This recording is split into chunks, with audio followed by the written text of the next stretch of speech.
And now to shocking body camera footage, which captures Minneapolis police officers discussing hunting protesters during the unrest that took place after the killing of George Floyd last year.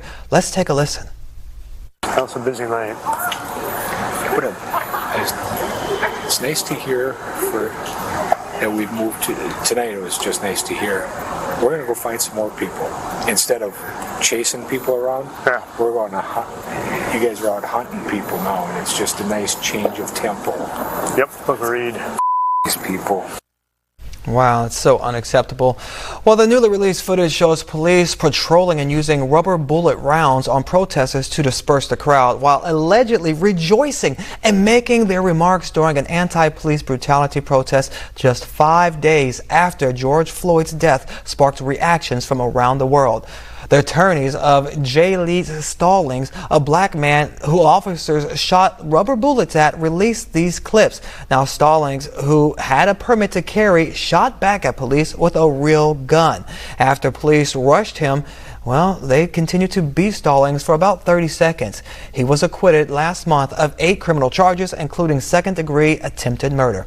So joining me now is Jaylani Hussein. Now, he is the executive director of the Council on American Islamic Relations in the Minnesota branch. Welcome to the show. Thank you for having me. So, Jaylani, after seeing that body camera footage that we just showed everybody and everything else surrounding this particular case, what do you make of it all? Well, this is what we heard from many of the protesters. This is what we saw happen immediately after the killing of George Floyd. And what a lot of people need to maybe are not aware of is that we also had an attack, an onslaught on our communities, particularly the areas that have been burned were predominantly areas where businesses were occupied by people of color. And we saw immediately white supremacists, the Boogaloo Boys and others coming. So we had community members just like Mr. Stalling and others who were actually defending their property and they're defending their homes and lives.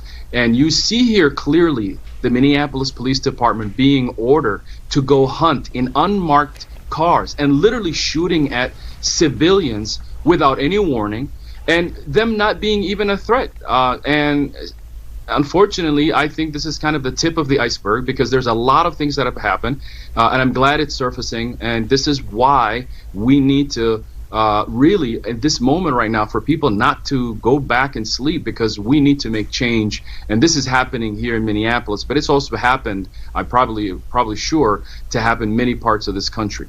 Well, we know it definitely happens, and we're glad we have the footage to prove it. But when you look at this footage, how would you categorize what you're seeing in this video? You talked a little bit about it, but is it simply just loose-lipped police officers caught on tape, or is there a larger systematic issue when we talk about this with, you know, body camera footage and people actually turning off their cameras when they are having discussions like this?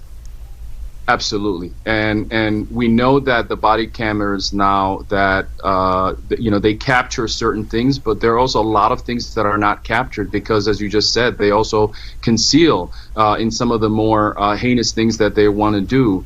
So I'm glad that this was covered. The entire idea of how police started out as going and hunting slaves and who were seeking freedom. And so here you go, this hunting message repeating, which is really what has been for many of us who have been asking for transformation and really a change. It does send back to a lot of people a very dark place. And again, this is what has been happening in these communities. And here you have a clear order to go hunt peaceful protesters instead of going after the threat, the onslaught that particularly the city of Minneapolis and the black residents received immediately after the uprising, which was actually from white supremacists. You saw that in Kenosha, Wisconsin, with this young man who had a rifle, and the police didn't even stop him, but they went after peaceful protesters. And so I think this is part of a bigger picture that we need to start to analyze now. What we saw in January 6th compared to what we've seen, the way the police treats Black Lives Matter protesters and other protesters alike. And so and again, the Minneapolis leadership saying that they're going to do something, but they haven't done anything. So we need to see the full evidence. And right now, the Minneapolis Police Department is under the Department of Justice investigation.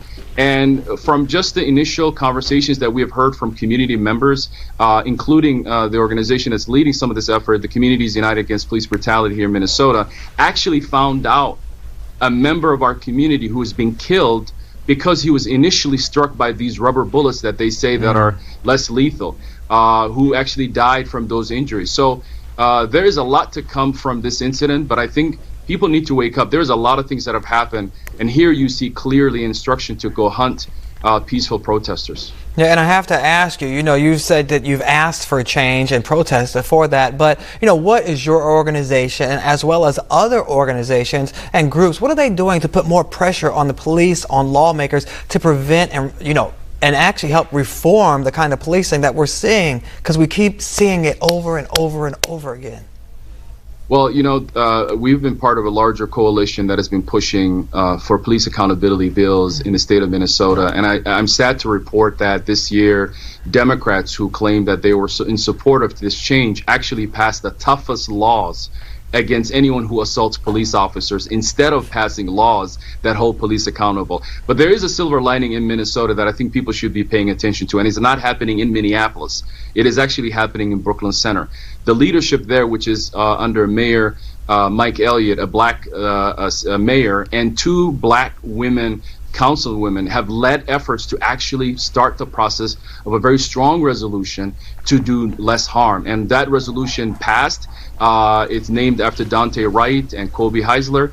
And I think cities across the country should look at this resolution and look at what the merits of the resolution, which is to pretty much end this type of low-level stops, to provide support for mental health, to have mental health actual other officers there, and again, to address the real issue, which is really to do less harm by these police officers. And that's a type of change that I think people need to see. But when in Minneapolis and in the state of Minnesota, it is still perhaps one of the worst places for black people in this country.